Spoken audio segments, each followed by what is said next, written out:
본문 마태복음 5장 13절부터 19절. 제목 그러나 일부? 오늘은 그러나 일부라는 제목으로 말씀 전할게요. 다음 주는 그러나 이부예요. 너희는 세상의 소금이니 소금이 만일 그 맛을 잃으면 무엇으로 짜게 하리요? 후에는 아무 쓸데 없어 다만 밖에 버려져 사람에게 밟힐 뿐이니라. 13절의 소금과 14절의 빛은 둘 다 신앙을 뜻하는 유비예요. 소금과 빛 앞에 세상이라는 말이 붙었어요. 그러니 그냥 유비가 아니에요. 세상에 유익을 주고 매력을 주는 신앙이어야 한다는 뜻을 담고 있어요. 이런 사실을 염두에 두고 살펴보겠어요. 먼저 예수님은 맛을 잃은 소금에 대해 말씀하세요. 맛을 잃은 소금은 뭘까요? 우리로서는 상상이 잘 안 돼요. 근데 유대인은 맛을 잃은 소금 얘기를 들었을 때 쉽게 이해했어요. 왜냐하면 팔레스타인의 대장가는 마을에 있었고 거기서 소금을 사용했어요. 화덕의 열을 높이고 보존하기 위해 진흙과 진흙 사이에 소금을 채웠어요. 그러면 열이 평소보다 더 높이 올라가고 오랫동안 보존이 됐어요. 그런데 일정 기간이 지나면 소금이 더 이상 열 보존 능력을 잃어버려요. 맛이 간 거죠. 그럼 진흙을 깨고 그 사이에 넣어둔 소금을 긁어내어 길밖에 버렸어요. 그러면 지나가는 행인들이 밟고 지나갔어요. 바로 이런 경우를 가리켜서 말씀하신 거예요. 뭐가 고장났을 때 우린 곧잘 맛이 갔다고 하죠. 맛이 갔다는 건 고장났다는 뜻이잖아요. 컴퓨터가 맛이 갔다 그러면 컴퓨터에 무슨 맛이 느껴진다는 뜻이 아니라 컴퓨터가 고장났다는 뜻인 것처럼 예수님이 말씀하신 맛을 잃은 소금도 같은 맥락이에요. 여기서 맛 잃은 소금은 먹는 맛이 아니라 본래의 기능을 잃어버린 것을 뜻해요. 그럼 소금이 본래의 기능을 잃어버리는 경우란 어떤 경우일까요? 여기서 소금은 신앙에 대한 유비예요. 하나님이 보시기에 맛을 잃어버린 신앙이 있어요. 그게 누구 신앙이냐? 바로 유대인들의 율법주의적 신앙이에요. 하나님을 믿는 모양은 있는데 그 믿음의 본질은 잃어버린 신앙. 그래서 예수님은 유대인들의 신앙을 가리켜 너희의 신앙은 폐기 대상이다 라고 하신 거예요. 그럼 그들이 왜 폐기 대상이냐? 소금 앞에 붙은 세상 위에 그 해답의 단서가 있어요. 예수님은 제자들을 가리켜 너희는 소금이다 하지 않으시고 너희는 세상의 소금이다 하셨어요. 소금 앞에 세상이가 붙은 것과 없는 것의 차이는 뭘까요? 음식의 맛을 좌우하는 건 간이에요. 적정량의 소금이 맛을 좌우해요. 근데 소금이 그대로 있으면 맛을 낼 수가 없어요. 만약 요리에 소금을 넣었는데 하나도 안 녹았다고 해보세요. 아무 맛이 안 나요. 근데 유대인의 신앙은 마치 하나도 안 녹아서 음식의 맛을 낼 수 없게 되어 버린 소금과도 같은 거예요. 그들의 신앙생활은 자기 과시와 자기 영광밖에 없어요. 스스로 녹아서 안 보이면서 맛을 주어야 하는데 안 녹아요. 그저 자기만 영광 얻고 싶은 이기주의자예요. 세상에 매력을 주지 못해요. 그래서 예수님이 너희는 세상의 소금이다 하신 거예요. 너희는 세상에게 유익을 주고 매력을 주는 존재가 되어서 너희 행실을 보는 사람들로 하여금 하나님께 영광 돌리게 하라는 거예요. 너희는 세상의 빛이라. 산 위에 있는 동네가 숨겨지지 못할 것이요. 팔레스타인은 우리나라처럼 숲이 우거지지 않았기 때문에 산 위 동네라도 어디서나 잘 보여요. 내가 비치면 감출라야 감출 수 없어요. 반드시 드러나게 되어 있고 모두가 알게 되어 있어요. 이건 바리새인들이 자기의를 나타내려고 애쓰는 자기 모순을 지적하시는 말씀이에요. 사람이 등불을 켜서 말 아래에 두지 아니하고 등경 위에 두나니 이러므로 집 안 모든 사람에게 비치느니라. 팔레스타인은 매우 무더운 곳이기 때문에 집을 지을 때 지름이 20인치도 안 되는 둥근 창문 하나만 설치했어요. 그래서 들어가면 의외로 시원해요. 대신 어두워요. 그래서 평상시에도 등불을 켜두었어요. 등불을 켠 후엔 등경 위에 두어 온 방 안을 환히 밝히게 했어요. 이건 유대인들이 날마다 생활 속에서 보는 풍경이에요. 이 일상적 소재를 갖고 말씀하시는 거예요. 위같이 너희 빛이 사람 앞에 비치게 하여 그들로 너희 착한 행실을 보고 하늘에 계신 너희 아버지께 영광을 돌리게 하라. 착한으로 번역된 히라버는 칼로스예요. 선한이란 뜻 외에 매력적인이란 뜻이 있어요. 그러니까 너희는 세상의 소금이다와 너희는 세상의 빛이다는 너희는 세상 사람들에게 매력을 주는 존재가 되어야 한다는 뜻이에요. 근데 율법주의 신앙인들의 신앙 모습은 어땠어요? 온통 자기 혼자 영광받기 위해서 애쓸 뿐 하나님께 영광 돌리지 못했어요. 그러니 막간 소금처럼 밖에 버려져 밟힐 뿐이에요. 영원히 폐기 대상이에요. 탈무드에는 소경과 등불이라는 얘기가 나와요. 달빛도 없어 아주 캄캄한 어둠 속에 어떤 사나이가 걸어가고 있었어요. 근데 마침 맞은편에서 누가 등불을 들고 걸어오고 있는 거예요. 봤더니 소경이에요. 사나이가 소경에게 물어요. 아니, 당신은 앞이 보이지도 않으면서 등불을 왜 들고 가세요? 그러자 소경이 대답해요. 내가 등불을 켜고 있어야 다른 사람들이 나를 알아보고 부딪히지 않을 테니까요. 등불은 나만을 위해서 필요한 게 아니에요. 나와 너, 우리 모두를 위해서도 필요해요. 그러니 이기적의 신앙이란 결코 성립될 수 없는 거예요. 그럼에도 불구하고 세상에는 이기적의 신앙이 존재해요. 그게 왜 가능하냐? 바로 율법주의 때문에 그래요. 그리고 율법주의 뒤에는 마귀 사탄이 있어요. 그걸 영적으로 볼 줄 모르면 영원히 마귀 사탄에게 이용만 당하고 질질 끌려다닐 뿐이에요. 그래서 예수님께서 제자들한테 말씀하시는 거예요. 너희는 바리새인처럼 행동하지 말아라. 세상에게 매력을 주어라. 그래서 수많은 사람을 구원의 길로 오게 하여라. 내가 율법이나 선지자를 폐하러 온 줄로 생각하지 말라. 폐하러 온 것이 아니요 완전하게 하려 함이라. 진실로 너희에게 이르노니 천지가 없어지기 전에는 율법의 1.1획도 결코 없어지지 아니하고 다 이루리라. 그러므로 누구든지 이 계명 중에 지극히 작은 것 하나라도 버리고 또 그같이 사람을 가르치는 자는 천국에서 지극히 작다 일컬음을 받을 것이요 누구든지 이를 행하며 가르치는 자는 천국에서 크다 일컬음을 받으리라.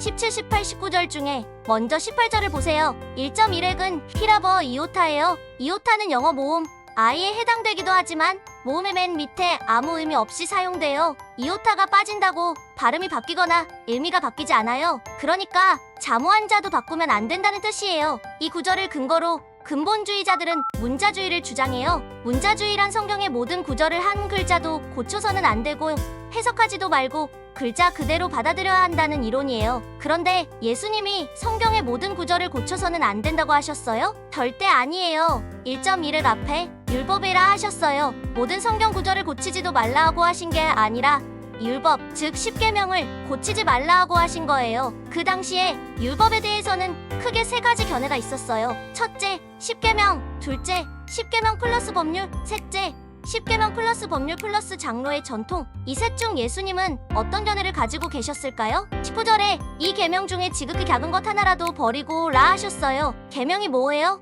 10계명이에요. 그러니까 예수님이 율법이라 하실 때는 10계명을 뜻하시는 거예요. 예수님은 10계명을 고치면 안 된다고 하신 거예요. 왜냐하면 율법주의자들이 고르반이라 하여 하나님께 드리는 제물로 부모님께 드릴 봉양을 통쳤고 이로써 내 부모를 공경하라 하신 10계명을 이룬 것이라고 가르쳤기 때문이에요. 결국 실제로는 10계명의 제5계명을 어기도록 가르친 것이죠. 그러니까 이 구절을 근거로 문자주의를 주장하는 근본주의자들의 주장은 틀린 거예요. 왜냐하면 1.1획의 적용을 율법, 즉 10계명으로 한정하지 않고 성경의 모든 구절로 확대했기 때문이에요. 또 문자주의는 성경을 해석하지 말고 문자 그대로 받아들이라 했는데 풍자, 비유, 반어법은 해석하지 않고 문자 그대로 받아들이면 결과는 정반대가 되고 말아요. 우리말에 잘 했어, 가 진짜 잘했다는 뜻이 아니라 못했다는 뜻이잖아요. 성경 구절 가운데 어떤 것은 해석하지 않으면 정반대의 뜻이 되고 말아요. 성경이 본래 전해주고자 했던 의도와 정반대의 결론에 도달하게 돼요. 그러니 모든 성경 구절을 문자 그대로 받아들여야 한다는 문자주의는 말도 안 되는 거짓 이론이에요. 문자주의는 성경에 나와 있지도 않아요. 율법주의적 기독교인들이 만들어낸 인간의 계명이에요. 그러니 문자주의를 주장한 근본주의자들은 자신들이 만든 인간의 계명으로 바른 성경 이해를 방해한 종교 범죄자들이에요. 왜냐? 첫째, 그들은 10계명을 고치지 말라는 예수님의 말씀을 모든 성경 구절을 못 고친다로 왜곡시켰어요. 둘째, 예수님은 많은 말씀을 비유로 하셨는데 해석을 금지함으로써 읽는 이로 하여금 정반대의 결론에 도달하게 만들어 예수님의 의도에 반하는 결론에 도달하게 만들었어요. 결국 근본주의는 문자주의라는 이론에 근거해 율법주의적 기독교를 발전시켜왔으니 바리새인과 똑같은 범죄자들이에요. 한국에 들어온 선교사의 90% 이상이 근본주의 교회들에서 파송된 분들이에요. 그래서 한국의 기독교는 대부분 율법주의적이에요. 왜냐하면 문자주의에 기반한 근본주의의 사상에 지배받아왔기 때문이에요. 그럼 과거의 바리새인들은 그렇다 치고 왜 근본주의 같은 새로운 율법주의자들이 생겨나는 것일까요? 왜냐하면 사람들은 종교의 세계에만 들어오면 바보가 되려는 경향이 있기 때문이에요. 그래서 하비 콕스는 종교를 바보들의 축제다 그랬어요. 많은 사람들이 마음의 평안을 얻기 위해서 교회 다녀요. 생각하기 싫어해요. 그런 종교 심리를 가리켜서 하비 콕스는 종교란 깊은 사색을 하는 철학자들의 모임이 아니라 바보가 되고 싶어하는 자들이 즐기는 축제라고 했던 거예요. 어떤 규칙을 만들고 그 규칙을 잘 지키기만 하면 마음이 평안해져요. 종교의 율법주의가 자리할 수밖에 없는 이유예요. 그래서 모든 종교에는 율법주의적 경향이 있다라고 정의할 수 있어요. 근데 그 규칙이 본질을 왜곡시킬 때가 있어요. 자기들이 만들어 낸 규칙이 옳고 그름을 결정하고 남을 평가하는 잣대가 되는 것이죠. 이걸 가리켜 예수님은 사람의 계명이라 하신 거예요. 근본주의자나 바리새인이 하는 행동이 하나도 다를 게 없어요. 이처럼 종교의 율법주의라는 경향이 영원하다면 그 율법주의를 막을 수 있는 장치는 없는 것인가요? 아니요, 있어요. 예언이 바로 율법주의를 막는 중요한 도구예요. 17절 보세요. 예수님은 내가 율법이나 선지자라 하시잖아요. 여기서 선지자는 예언서를 뜻해요. 왜냐하면 그 당시 율법주의자들은 율법서만 성경이라고 봤기 때문이에요. 왜 이렇게 율법서에만 집착했냐? 그들은 성경이 무엇이냐는 질문에 대해 성경은 법이다라고 정의했기 때문이에요. 그래서 율법서에 집중하게 됐고 예언서는 등한시하게 됐어요. 그래서 17절에서 율법이나 선지자라 하신 거예요. 성경은 율법서와 예언서로 이루어져 있어요. 예언이 뭐예요? 회개하라는 거예요. 그런데 예언을 무시하니 회개가 안 이루어지고 율법주의에 빠져 헤어나올 수 없게 된 거예요. 법이 판을 치니 성령이 역사할 수가 없죠. 성령의 능력이 없으니 병 고칠 능력도 없죠. 영적으로 썩었으니 병자를 죄인으로 취급하고 멀리하라 가르치죠. 하지만 성경은 사회적 약자들을 돌보라고 말씀하잖아요. 지들이 만든 율법으로 성경에 관한 가르침을 줬으니 소경을 지옥으로 인도한 꼴이죠. 이게 다 예언을 무시한 결과예요. 예언서를 빼버리고 나니까 500년간 유대교는 성령이 역사하지 않는 무능하고 무자비한 종교가 되고 말았어요. 율법주의는 우리와 너희를 갈라놓고 싸우게 만들어요. 유대교, 이슬람, 기독교 싸우고 전쟁하는 것 보세요. 그들이 믿는 신이 정말 살아있다면 그런 모습을 원할까요? 세상 사람들로 하여금 점점 종교에 대해 질려버리게 만들 뿐이에요. 유대교 율법주의, 이슬람 원리주의, 기독교 근본주의 셋 다 그 본질은 같아요. 그들이 말하는 신앙은 신과 아무런 상관이 없어요. 다 인간의 계명으로 신의 계명을 대체하고 있을 뿐이에요. 17절 후반에서 예수님은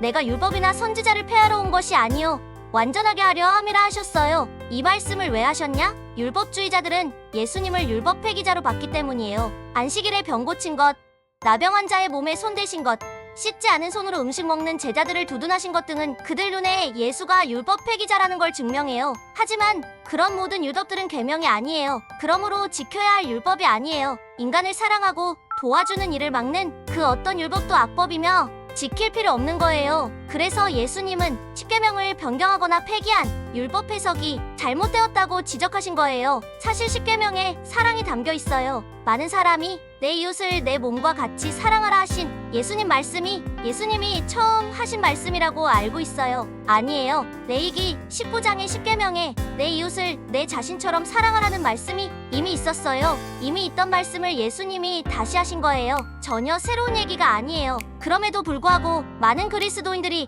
내 이웃을 내 몸과 같이 사랑하라 하신 말씀을 예수님이 처음 하신 말씀이라고 생각해요. 왜냐하면 현대 그리스도인들은 십계명을 출애굽기 19장을 기반으로 알고 있기 때문이에요. 그게 간략하고 외우기 쉽거든요. 그렇게 가르침 받아서 레위기 19장에서도 십계명을 다루고 있고 이웃사랑에 대한 말씀이 이미 있었다는 사실을 전혀 모르고 있는 거예요. 또 레위기 19장에 원수를 갚지 말라는 말씀도 있어요. 예수님이 구약 성경에 원수 갚지 말라는 소극적 명령을 원수를 사랑하라는 적극적 명령으로 바꾸신 거예요. 이로써 율법 즉 십계명을 완성하신 거예요. 그러니 예수님은 율법 폐기자가 전혀 아니에요. 완성자시지 예언을 회복하신 거예요. 율법주의자들은 나병 환자를 저주받은 죄인으로 규정하고 마을에서 내쫓고 일체의 접촉을 엄격히 금했어요. 하지만 레위기 19장에는 이미 장애인을 저주하지 말고 골탕 먹이지 말라는 말씀이 나와요. 율법서에만 집중하니 그들은 예언과 성령의 능력을 잃어버렸고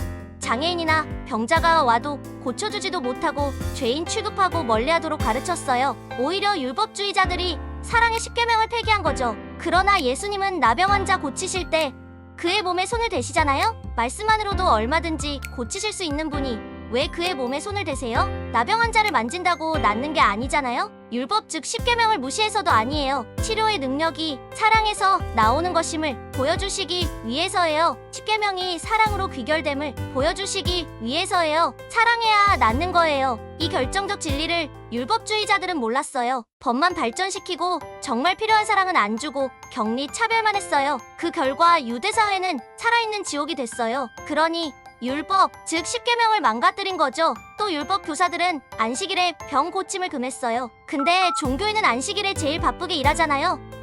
종교인은 안식일에 일해도 죄가 안 돼요. 이유가 뭐예요? 안식일에 모든 예배자가 예배를 잘 드리도록 돕는 거니까. 이 케이스는 남을 돕는 것이 좋은 것임을 시사해요. 그럼 안식일에 병 고치는 것도 죄가 되어서는 안 돼요. 하지만 유대인 랍비들은 율법주의에 빠져서 안식일에 병 고치는 건 안 된다고 가르쳤어요. 물론 생명이 위독할 때는 돕지만 낫게 해서는 안 된다고 했어요. 근데 낫게 하는 게 왜 잘못이에요? 팔레스타인은 석회 지형이라 구덩이가 많았고 양은 곧잘 구덩이에 빠졌어요. 좁은 구덩이에 빠진 양은 나올 방법이 없었어요. 만약 그대로 놔두면 양이 패닉에 빠져 죽거나 들짐승에게 잡아먹히는 경우가 많았어요. 그럴 경우 손으로 끄집어내는 게 율법적으로 죄가 안 되었어요. 예수께서 이르시되 너희 중에 어떤 사람이 양 한 마리가 있어 안식일에 구덩이에 빠졌으면 끌어내지 않겠느냐? 사람이 양보다 얼마나 더 귀하냐? 그러므로 안식일에 선을 행하는 것이 옳으니라 하시고, 근데 양의 생명은 구하는데 사람의 생명은 구하지 못해요. 뭐 이런 그지 같은 법이 다 있어요? 그래서 예수님은 안식일을 새롭게 정의하시잖아요. 안식일이 사람을 위해 있지 사람이 안식일을 위해 있는 게 아니다. 그리고 안식일의 주인은 나다. 율법주의자들은 안식일과 관련된 율법을 20만 개가 넘게 만들었어요. 총 43만 개 중 거의 절반에 가까운 율법이 안식일과 관련된 것이었어요. 그래서 유대교는 안식일 종교였어요. 그 당시 유대인들은 안식일의 노예로 살고 있었어요. 그런데 예수님은 안식일의 노예에서 안식일의 자유와 축복을 즐기는 인간을 바꿔주셨어요. 그리고 안식일을 남을 돕기 위해 써라 하셨어요. 이런 식으로 예수님은 안식일의 율법을 없애신 게 아니라 완성하셨어요. 또한 10계명 이외의 불필요하고 상충이 되는 율법들을 사람의 계명이라며 거절하셨어요. 또한 10계명을 사랑으로 요약해 주셨어요. 사랑을 잃어버린 종교는 본질을 잃어버린 거예요. 안식일에 양은 구하는데 사람은 구하지 못해요. 이게 종교예요, 사기지. 그러므로 누구든지 이 계명 중에 지극히 작은 것 하나라도 버리고 또 그같이 사람을 가르치는 자는 천국에서 지극히 작다 일컬음을 받을 것이요 누구든지 이를 행하며 가르치는 자는 천국에서 크다 일컬음을 받으리라. 율법 교사들은 하나님께 예물을 드리면 고르반이 되었다 했어요. 그러면 부모님한테 봉양해야 할 의무도 이행된 것으로 간주해줬어요. 너희는 이르되 사람이 아버지에게나 어머니에게나 말하기를 내가 드려 유익하게 할 것이 고르반 곧 하나님께 드림이 되었다고 하기만 하면 그만이라 하고 이로써 10계명의 제5계명 내 부모를 공경하라를 폐했어요. 인간이 만들어 낸 율법으로 하나님의 계명을 폐한 거예요. 생각해보세요. 회개는 법제화가 안 돼요. 사랑도 법제화가 어려워요. 성령 충만도 법제화할 수 없어요. 법으로는 신앙의 가장 중요한 부분을 결코 담아낼 수 없어요. 율법주의는 하나님의 마음을, 하나님의 생각을 절대로 담아낼 수 없어요. 그래서 예수님은 율법 교사들은 이렇게 가르쳤다. 그러나 나는 이렇게 말한다 라는 형식으로 말씀하고 계신 거예요. 그래서 오늘 말씀 제목이 그러나예요. 율법주의로는 절대로 하나님 마음과 생각을 담아낼 수 없어요. 이게 마태복음 5장 전체의 주제예요. 1절부터 12절에 나오는 심령이 가난한 자, 애통하는 자, 이런 자들은 전부 복이 없는 자들이에요. 세상적인 기준으로 볼 땐 그래요. 근데 어쩌면 율법주의가 세상적 기준과 똑같아요? 그런 게 무슨 신앙이에요? 근데 너희들이 볼 때 복이 지지리도 없는 자들이 큰 위기 속에서 하나님을 만나고 의지했다면 그것보다 더 큰 축복이 어디 있겠냐는 거예요. 율법주의는 세상주의야. 주님은 이렇게 말씀하신 거예요. 가난이 복은 아니에요. 극복해야 할 과제예요. 때론 우리의 적이에요. 하지만 가난한 상황으로 인해 하나님을 더욱 의지할 수만 있다면 그 사람에겐 가난도 복이고 그 상황을 벗어날 수 있는 것도 복이며 모든 것이 복이에요. 복은 정해진 어떤 상태가 아니에요. 복은 하나님과의 관계예요. 이웃과의 관계예요. 최고의 복은 사랑이에요. 관계가 넓어지고 깊어지는 거예요. 사랑이 넓어지고 깊어지는 게 복이에요. 그게 행복이에요. 말씀은 율법이 되면 짐이에요. 근데 말씀이 사랑이면 복이에요. 무슨 일이 일어나든지 내가 말씀으로 인해 하나님을 만나고 내가 말씀으로 인해 힘을 얻을 수 있으면 그건 축복이요 행복이에요. 율법주의자들은 말씀을 십자가, 짐 같은 고생으로 만들었어요. 그러나 예수님은 말씀을 축복과 행복으로 바꿔주셨어요. 그래서 수많은 사람들이 예수님의 병고침과 기적도 받았지만 그분의 말씀을 즐기며 행복했어요. 오늘도 예수님의 말씀으로 축복 누리고 행복 즐기세요.